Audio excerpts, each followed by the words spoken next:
ఆసుపత్రి యాజమాన్యం వేధింపులకు ఒక యువ వైద్యుడు బలయ్యాడు. బాలాపూర్ రికవరీ హాస్పిటల్లో డిఎంఓగా పనిచేస్తున్న డాక్టర్ ఖాసిం పాయిజన్ ఇంజెక్షన్ తీసుకుని చనిపోయాడు. హాస్పిటల్లోని రూమ్ నెంబర్ 201లో బలవన్మరణం చేసుకున్నాడని ఆసుపత్రి యాజమాన్యం పని ఒత్తిడితోనే చనిపోయాడంటున్న బంధువులు కీలకమైన ఆరోపణలు చేశారు.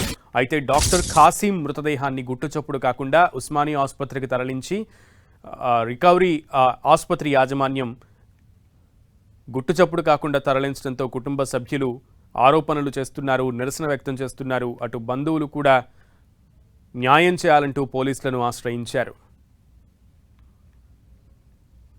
రికవర్ హాస్పిటల్ డ్యూటీ డాక్టరు పైన సెకండ్ ఫ్లోర్లో చనిపోయినాడని మాకు సమాచారం ఇస్తే ఇమ్మీడియట్గా మేము అక్కడికి వెళ్ళినాము.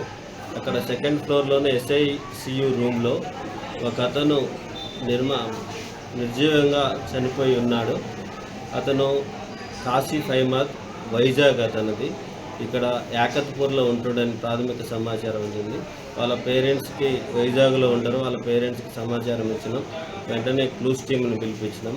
క్లూస్ టీమ్ తోటి దాని నేర స్థలాన్ని క్షుణ్ణంగా పరిశీలించినాము. తర్వాత తెలిసింది ఏంటంటే స్థలంలో దొరికినాయి మత్తు ఇంజెక్షన్లు ప్లస్ సిరంజులు దొరికినాయి. అతను అది వేసుకొని సూసైడ్ చేసుకున్నట్లు అనిపిస్తుంది ప్రాథమికంగా. మరి ఆత్మహత్య కారణాలని దర్యాప్తు చేసి తెలియపరుస్తాను.